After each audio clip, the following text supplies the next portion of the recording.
あんた、なんなのその格好。ねえ、ここ、どこだか分かって入ってきたの？貧乏人にはふさわしくない。高級店よ。とある焼肉店で、偶然再会した相手は、昔散々俺をバカにしていた、元クラスメイトだった。社長夫人となっていた彼女は、作業着姿の俺を見て、散々暴言をわめき散らした挙句、なんと、アルコールスプレーを噴射してくる。やめるよう抗議しても、それを彼女は笑い飛ばした。あたしが消毒してあげてるんじゃない。嫌ならさっさと帰りなさいよ。俺だって、客としてこの店に来てるんだ。はぁ？生意気にどの口がそんなこと言ってんのよ。貧乏人なら貧乏人らしく、家で値引きされた安いお肉でもちまちま食べてなさいよ。ほんと深い。あたしの視界に入らないで。止めに入ってくれた妻も巻き込んで、彼女はギャンギャンと騒ぎ立てる。ああ、これは大変なことになりそうだな。彼女は自分が誰を相手にしているのか分かっていない。彼女が発する暴言は彼女自身の首をきつく締め付けていた。俺は持田直之。以前は建設会社に勤務していたが、10年前、40歳の時に独立して起業した。小さい会社ではあるが、おかげさまで堅実な経営ができている。俺がこの業界に入ったのは、貧乏な家に生まれたことに起因している。今時珍しいくらい貧乏で、奨学金をもらいながら進んだ高校時代。俺は生活費を稼ぐためにバイトばかりしていた。それでも隙間時間を勉強に費やし、常に成績は上位をキープしていた。そのことが鼻についたらしいクラスメイトのお嬢様からは、しょっちゅう嫌がらせを受ける羽目になったのだが。だがそれにめげず、同じく奨学金で進学した大学にて、俺は建設業のアルバイトを始めた。最初は給料の良さにつられての選択ではあったが、俺はそこで建設業の面白さに見せられたのである。何もなかった原っぱや空き地がだんだんと整えられ、やがてそこに建物が完成する。アルバイトとはいえ、無から有を生み出すその一端を担えることに、俺は感動したのだった。その後、俺は建設会社に就職し、数年が経った頃に、プライベート旅行で訪れたスペインで、妻と知り合い結婚。現在はお互いに仕事が忙しいものの、良き理解者、パートナーとして支え合っている。さて、今日は結婚25年目の記念日だ。この頃は互いに仕事が立て込んでいて、ゆっくり話す時間もなかったが、その合間を縫って俺たちは外で食事をする約束をしていた。店は高級焼肉店。焼肉は俺も妻も大好きで、この年代になってもたまにこうして美味しいと評判の店を訪れては舌鼓を打っている。だが、折の悪いことに、その日、俺に急な仕事が入ってしまった。仕事はなんとか目処がついたものの、約束の時間に間に合わせるためには、着替えに戻っている暇がない。俺は仕方なく作業着のまま店に向かうことにした。ただ、さすがに予約していた店は高級店なので、そこら辺のファミレスに行くのとはわけが違う。そこで俺は店に連絡し、事情があって作業着で店に向かうこと。しかし、店の格を下げる事態にもなりかねないので、他の客からは見えないように完全な個室に席を変更してほしいということを申し入れた。幸い、こちらの願いに店長が快く対応してくれ、案内も自らが買って出てくれるという。それに感謝を告げ、俺はタクシーで店まで移動し、店内に入る。すると、心得ていたように、店員が店長を呼んでくると申し出てくれたので、俺はそのまま入り口近くで店長が現れるのを待っていた。さすがに有名な高級店ということで、店内も評判に見合った豪華さだ。仕事柄、俺は思わず内装や建物そのものの作りをキョロキョロと見渡していた。だがその時、ちょっと、そこのあんた、邪魔なんだけど。というトゲトゲしい声とともに、むっとした香水の匂いが俺の鼻を直撃した。続いて、カツンというヒールの音が苛立たしげに鳴り響き、俺は眉を潜めて声の聞こえた方向を見やる。すると店の入り口には一見して高級品とわかる服に全身を包んだ派手な女性がこちらを睨むようにして立っていた。どことなく偉そうに腕組みした先には複雑な色に塗り分けられた鋭い爪が伸びていて、俺を威嚇するようにしてピカピカと光っている。長い巻紙に縁取られたその顔は確かに美人ではあったが、どうにも主張の強い化粧が彼女のその高慢そうな佇まいを見事に助長させていて、正直あまり好んでお近づきにはなりたくない類の人物である。だが年齢不詳のその顔に俺はどうにも見覚えがあった。この意地悪そうな目元と口元、はてどこで見たのだったか。そしてその既視感は向こうも同じだったようで、彼女もつかの間眉を潜めて不審そうに俺を見上げ、それからあっと大きな声を上げる。あんた、あたしと同じ高校だった貧乏くんじゃない。名前が確か、そう、持田とか言ったかしら。ま、あんたの本名なんて誰も呼んじゃいなかったけどね。三橋美咲さん。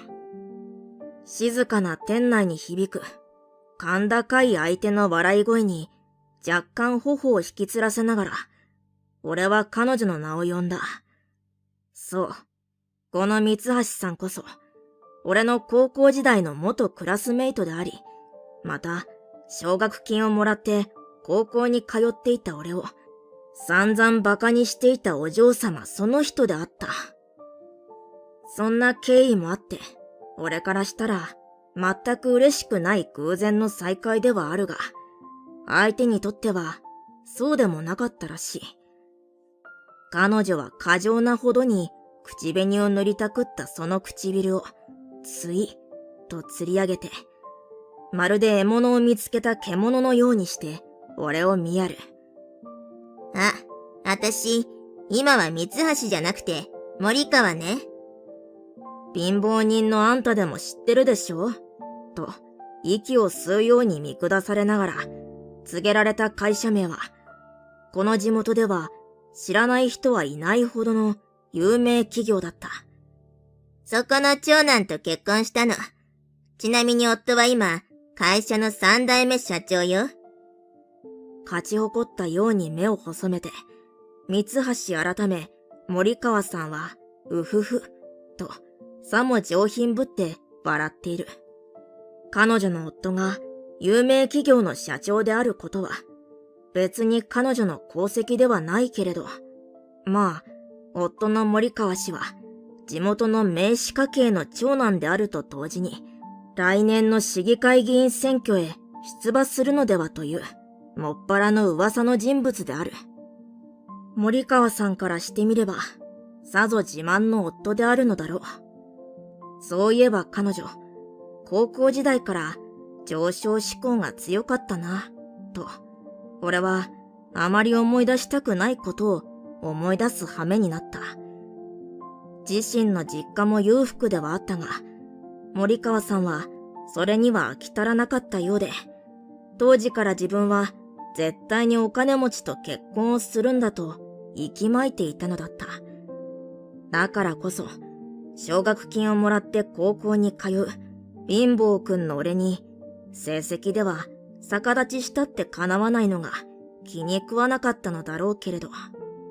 それにしたって、俺の教科書を汚したり、体操着を水浸しにしたりと、随分と子供じみた嫌がらせを、俺は彼女とその取り巻きたちから受け続けていたのだ。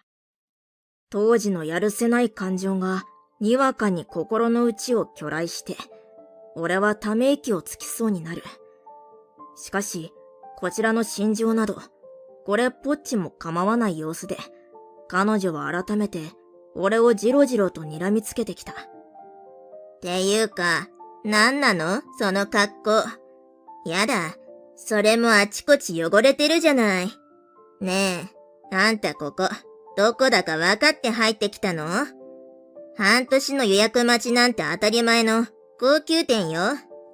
森川さんの視線には、あからさまな侮蔑がたっぷり含まれていた。確かにこういう店に作業着で来店したのは場違いだと、俺も重々自覚している。だからこそこうして、店側に少しでも迷惑をかけないように待機しているのだ。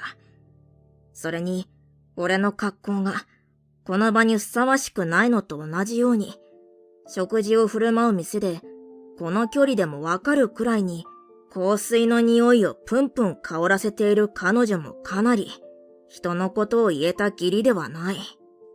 上質の肉が焼けるいい匂いを上書きするくらいの強い香りだ。森川さんはもしかして鼻が利かないのだろうか。俺は内心、そう首をかしげた。しかし、ここでこちらが何か言い返そうものなら、なおさら面倒くさいことになるのは目に見えていたので、俺はぐっとこらえて、できるだけ冷静に切り返す。それはわかってるよ。でも、今日はちょっと事情があって、それに、店側にも事前に話は通してあるし。だが森川さんには、その返答が下手な言い訳に聞こえたのだろう。瞬間、彼女はいかにも馬鹿にしたようにして、ふん、と鼻を鳴らした。やだ、何よ、事情って。貧乏人の貧乏くんに、そんな格好でこんな店に来る事情なんて、あるわけないじゃないのよ。ああ、それともあれ？あんた、どっかの作業員なの？ひじきみたいな重そうなまつげに彩られた目で、森川さんが再びじろじろと俺を見やる。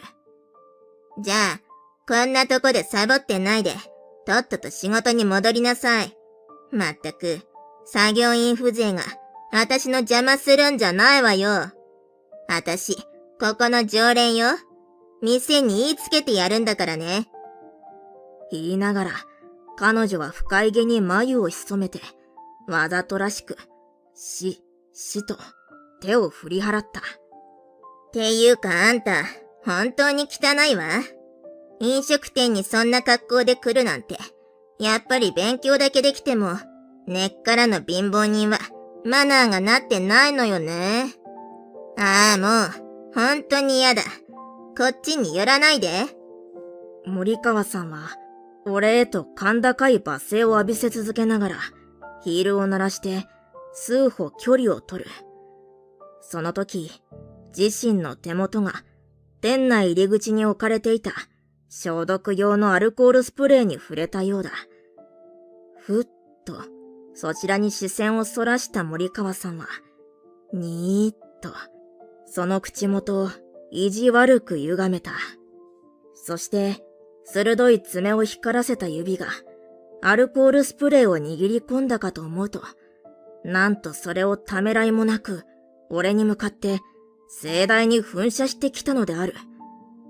森川さんの高笑いが耳を打つ。それ以上ここに居座るんだったら、私がこうして消毒してあげるわ。何するんだよ。俺だって、客としてこの店に来てるんだ。これにはさすがに、俺も目を向いて抵抗した。だが森川さんは、こちらの言うことに聞く耳など持たない。はあ？生意気にどの口がそんなこと言ってんのよ。貧乏人なら貧乏人らしく、家で値引きされた安いお肉でも、ちまちま食べてなさいよ。ほんと深い。私の視界に入らないで。引く引かないと押し問答になる俺たち。その時だった。店の入り口で揉める俺たちに、新たに来店した女性が、血相を変えて声をかけてきた。ちょっと、直行さん、どうしたの？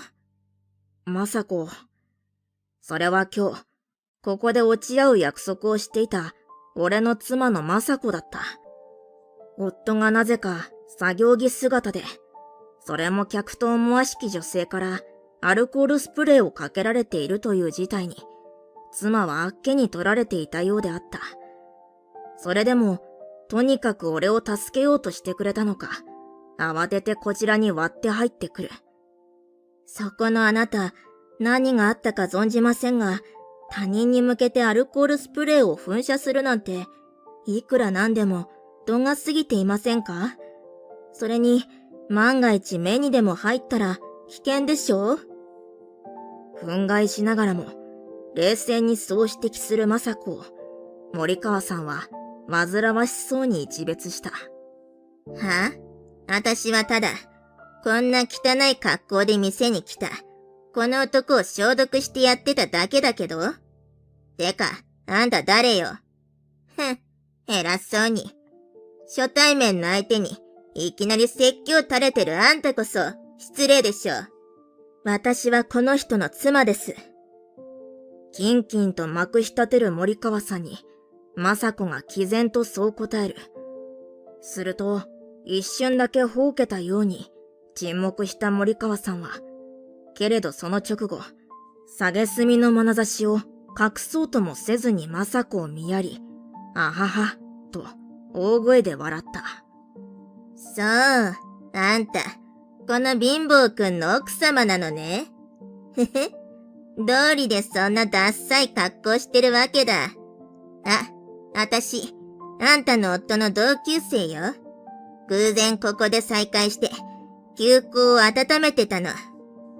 どう見てもそんな穏やかな場面ではないだろうに、森川さんは悪びれもせずに、そう言って、ニヤニヤと口元を歪める。ちなみに雅子の今日の装いは、見る人が見れば、シンプルながらも、質のいいものを上品にまとめていると、すぐにわかるのだが、派手、イコールセンスがいいと勘違いしているらしい彼女には、どうやらそれが通じなかったようだ。その時ふと、雅子が何かに気づいたように首をかしげる。あなた、もしかして森川さんの。だが、雅子のそんなつぶやきは、こちらに駆けつけてきた店長の謝罪によって遮られた。持田様、大変お待たせいたしまして、申し訳ございません。それから森川様もすぐにご対応できずに失礼いたしました。そう口にして、丁寧に頭を下げた店長は、アルコールスプレーを握りしめている森川さんと、服を濡らした俺、そして硬い表情の妻を見て、あらかたのことは察したのだろう。気遣わしげに俺へと視線を向けてくる。だが、大ごとにするより、一刻も早く森川さんから解放されたかった俺は、それに無言で首を振った。すると、俺の意思を汲み取り、店長がゆっくりとうなずくと、彼はまず森川さんへと向き直る。森川様、受けたまわっていたお時間よりお早いお月きですが、何かございましたか？どうやら森川さんは、店側への連絡もなしで、予約時間よりも随分早く来店したようだ。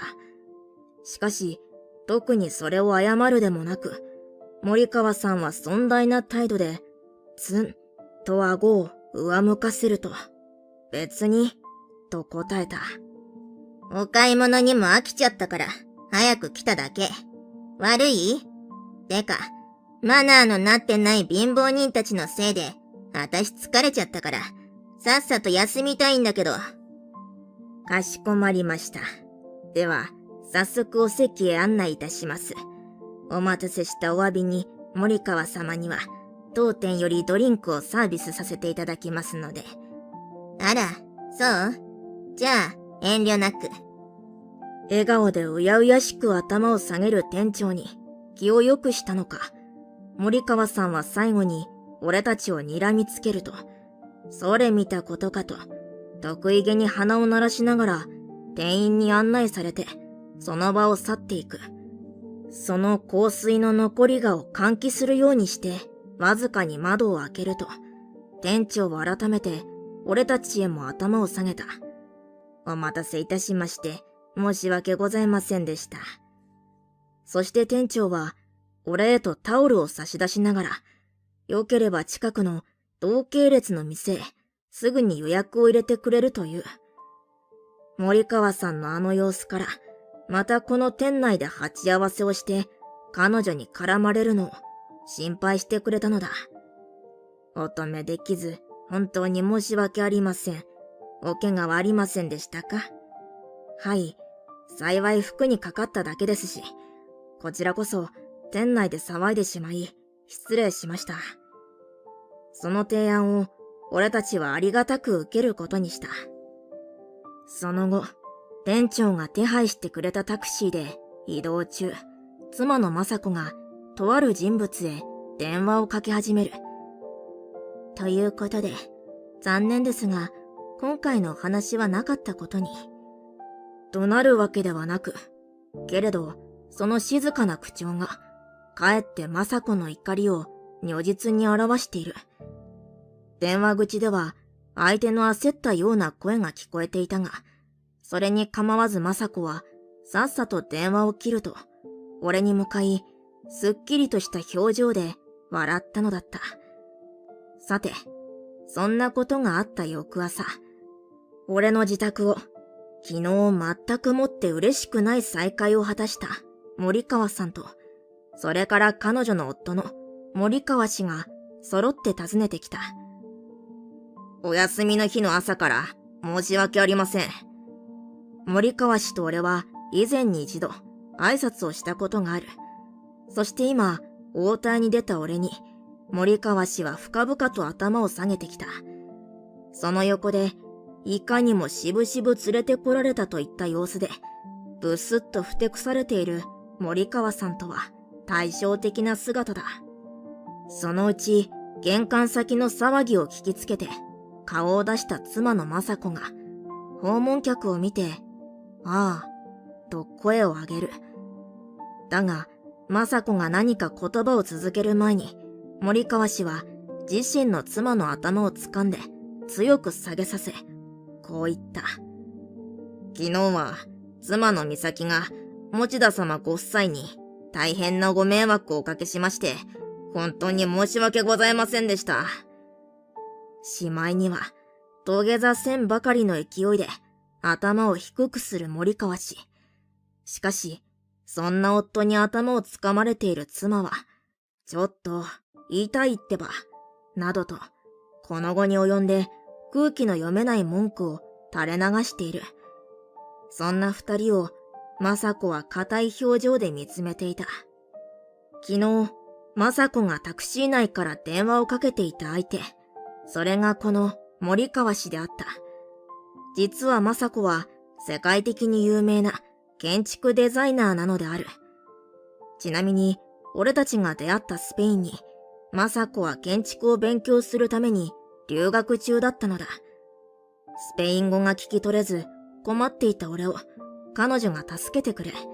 そのお礼にと誘ったディナーの場で雅子は、父が大工をしていること、自分は建築デザイナーを目指しているということを話してくれた。共に建築関係を生業にしていることから、俺たちは意気投合。その後も連絡を取り合い、ついには結婚するに至ったのである。そして結婚してからも、たびたび海外を飛び回っていた雅子だが、この度日本に拠点を移すこととなり、昨日は久しぶりに彼女が帰国する日でもあった。また、雅子の日本で手掛ける久々の仕事が、この森川氏が社長を務める会社からの依頼だったというわけだ。しかも、地元の新駅を建てるという、その工事を請け負っているのが、何を隠そう、俺の会社なのである。昨日、俺が作業着で出向く羽目になったのも、目下建築中のその新駅の現場でトラブルが発生したためであった。頭を下げ続ける森川氏と、その横で騒ぐ森川さん。硬い表情を崩さない雅子が、おもむろに口を開いた。理由は奥様からお聞きになったでしょう？こうして謝られても、私の答えは変わりません。それに、夫が昨日、店へ作業着で出向いたのは、お宅から請け負っている仕事で、急なトラブルを起こしたからです。それも、と、雅子は低く続けた。トラブルの原因は、お宅の社員の連絡ミスだったとか。それなのに、よりにもよって社長の妻が、社員のミスをフォローしてくれた私の夫に向かって、あの仕打ち。妻としては、許せなくても当然ではありませんか？淡々と、しかし、一切の隙なくそう言い募る雅子に、森川氏は青ざめて肩を震わせる。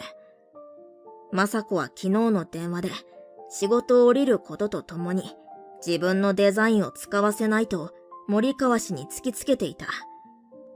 雅子さんのお怒りはごもっともです。ただ、もう駅の建築は始まってしまっているのです。あなたの知名度で資金も集まり認可も下りている。その目玉であるあなたのデザインが使えないとなれば。そこで森川氏はふっと、俺の方を見合った。そして今度は矛先を変え、俺に向かって、切々と訴えてくる。ね、直之さんだって、今更の建築中止は困るはずだ。奥様のデザインをいつか自分の手で形にしたいと、あなた、以前にそうおっしゃっていたじゃないですか。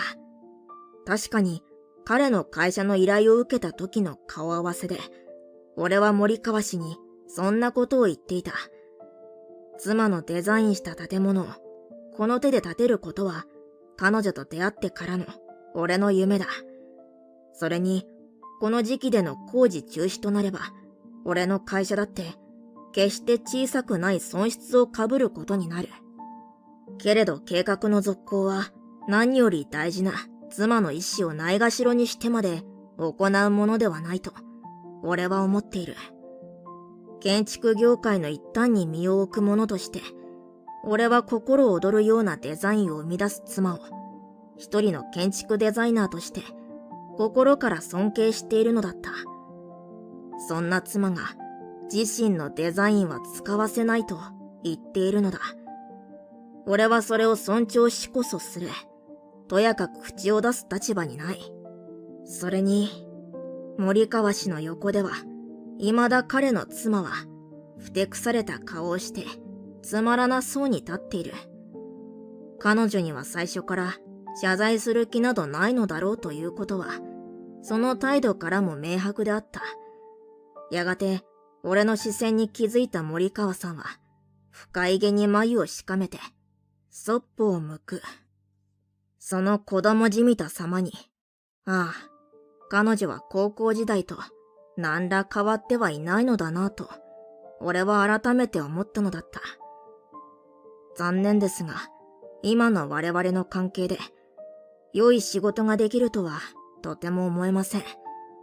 急なことですが、私も今回の案件からは降りさせていただきます。俺の返答を聞き、森川氏はついにまっすぐ立っていられなくなったようにして、数歩たたらを踏んだ。ちょっと、何よ。しっかりしてよ。今にも座り込みそうになっている夫を、森川さんは迷惑そうな表情で見やる。その間も、森川氏は謝罪と計画の続行を訴えていたが、俺も雅子もそれには応じられないと拒否し続け、やがて諦めきれない夫、妻が引きずるようにして、森川夫妻は帰っていったのだった。その後、新駅の建設は一時中断となった。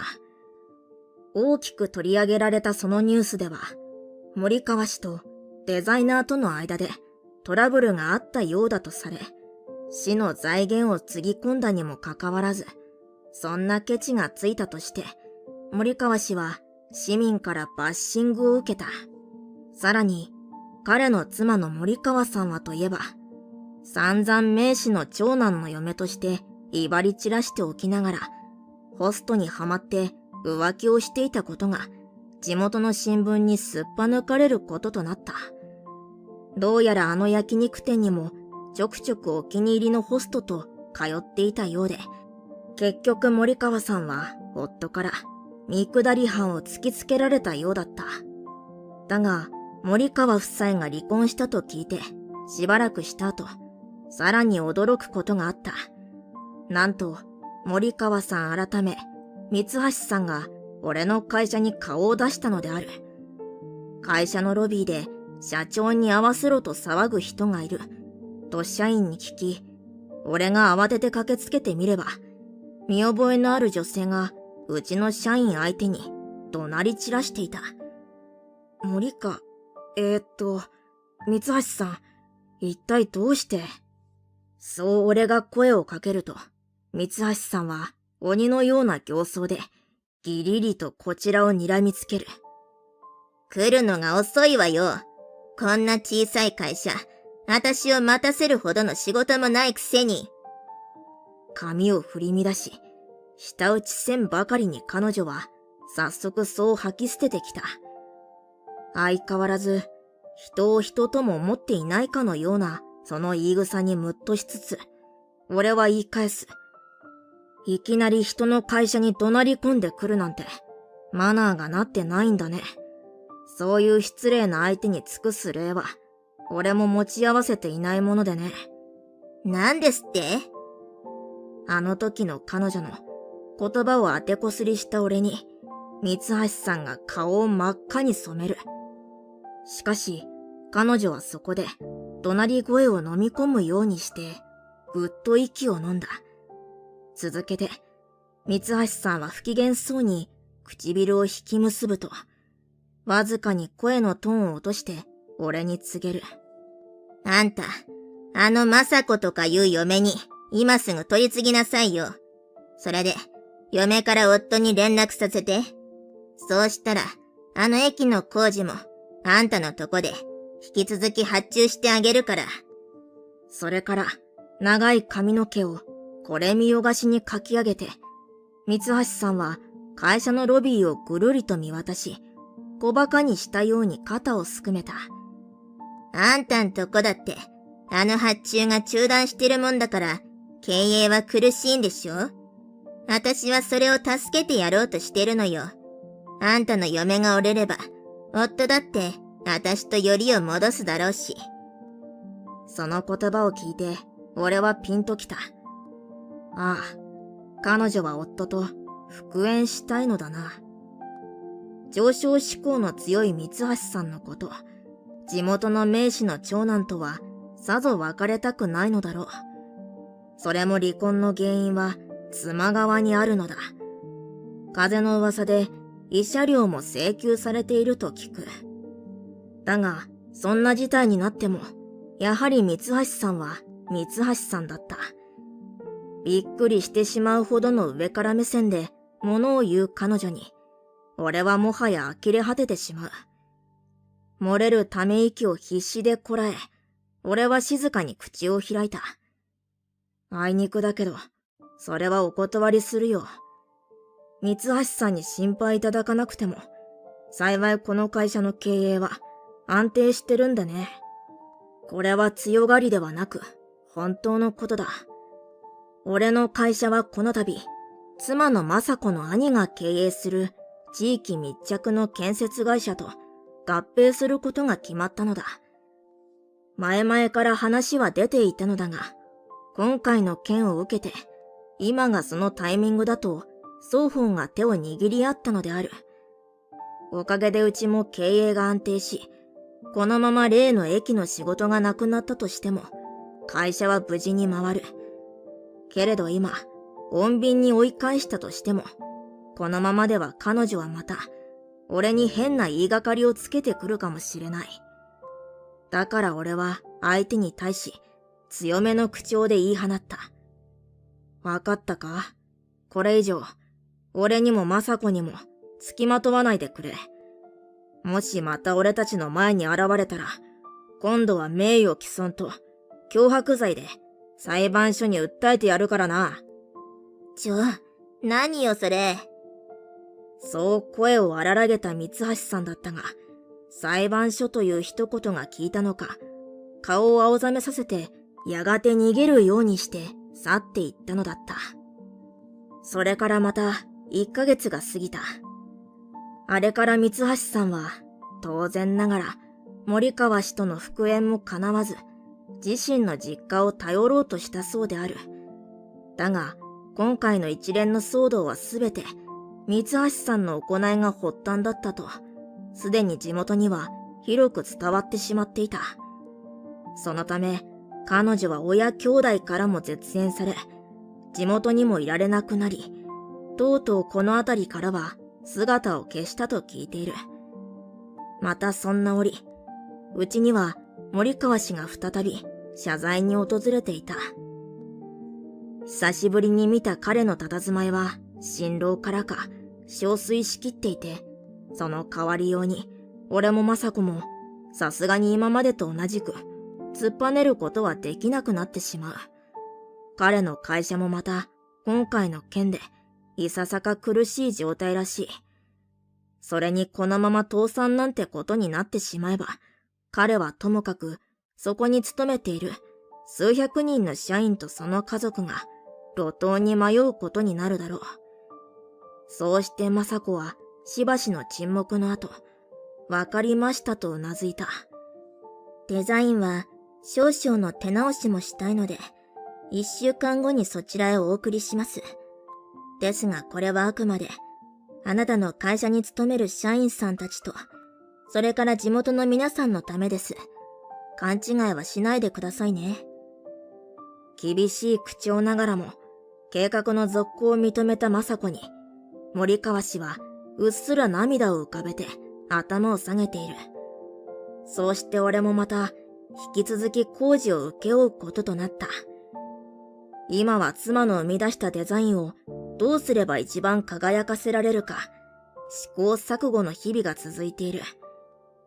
忙しいながらも充実したそんな時間を、俺はこれからも妻と二人三脚で過ごしていきたいと、そう心から願っている。